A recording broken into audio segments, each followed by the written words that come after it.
Olá, sejam muito bem-vindos ao programa O Mundo Mais Criança. Hoje nós temos o grande prazer de receber o Dr. Tiago Caldi de Carvalho, ele que é pneumologista pediatra.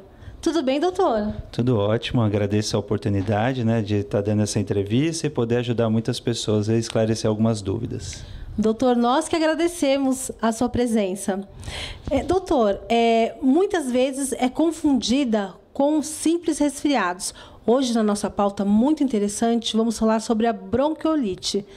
Doutor, as mamães ficam muito assustadas, muitas não sabem o que é bronquiolite.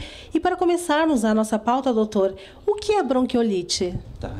Eu acho que existem várias formas de você tentar descrever a questão da bronquiolite, mas acho que uma forma bem simples, que assim, é fácil de fácil compreensão, que a bronquiolite nada mais é do que a primeira infecção viral que a criança tem e que, junto a essa infecção, ela tem um quadro de chiado, que a gente chama de sibilância, que é aquele chiadinho de gato no peito, e que acontece nos menores de 2 anos de idade. Então, essa é a questão, a principal definição que tem da bronquiolite.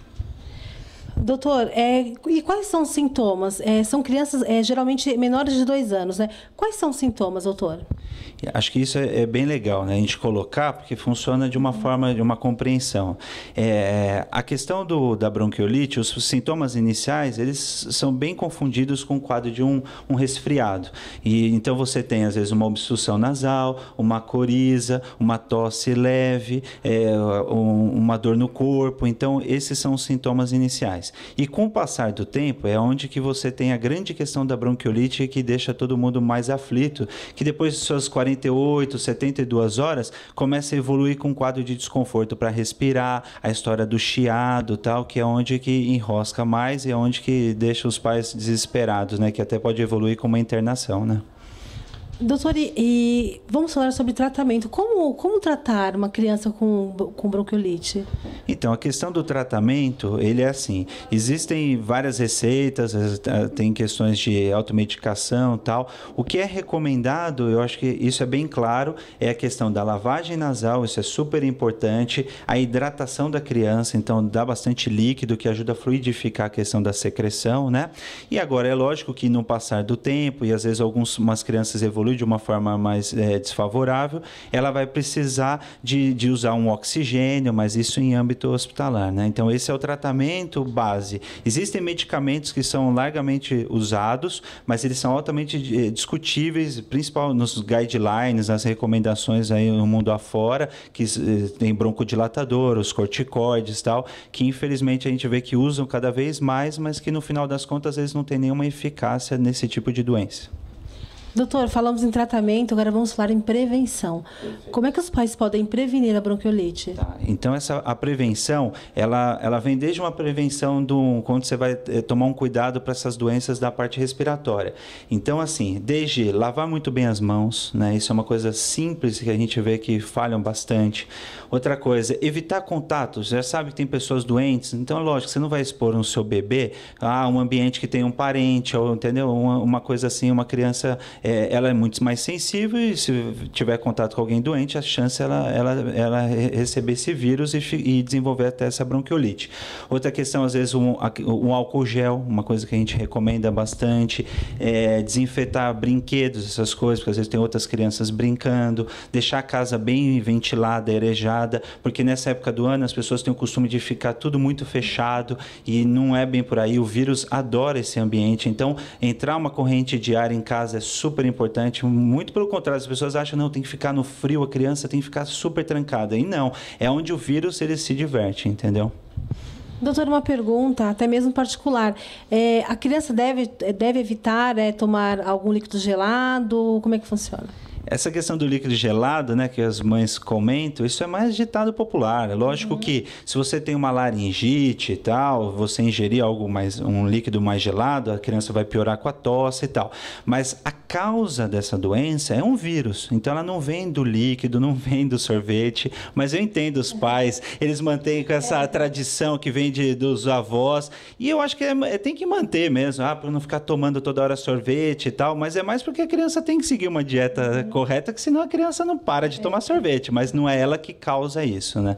Olha aí, mamãe, ufa, que alívio, né?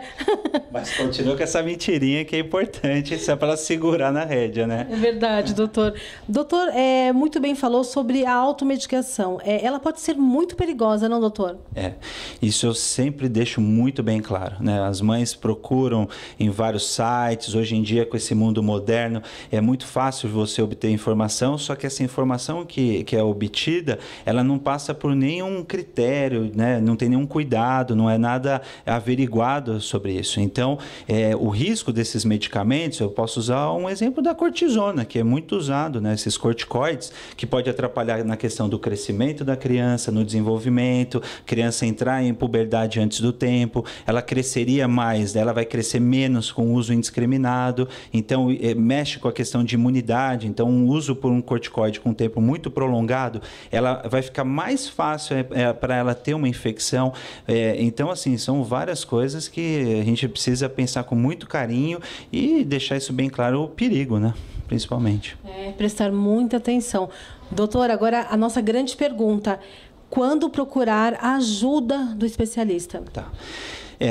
As pessoas têm que entender que o especialista não é um vilão, né? Então parece assim, chegar no especialista que as coisas ficaram super graves. Não é assim que funciona.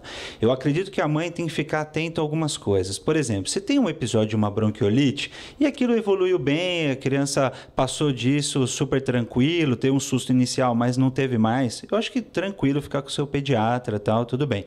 Mas se a criança vem tendo episódios repetidos de quadro de chiado no peito, a criança ou vem de uma internação que precisou, né, suporte de oxigênio, eu acredito que isso é importante, até porque o especialista ele vai poder investigar melhor e atingir, descobrir a causa e evitar com que isso venha a se repetir. Eu acho que essa é a grande questão. Doutor Thiago, muito obrigada pela sua participação. Eu que agradeço, eu fico muito feliz novamente falando do convite.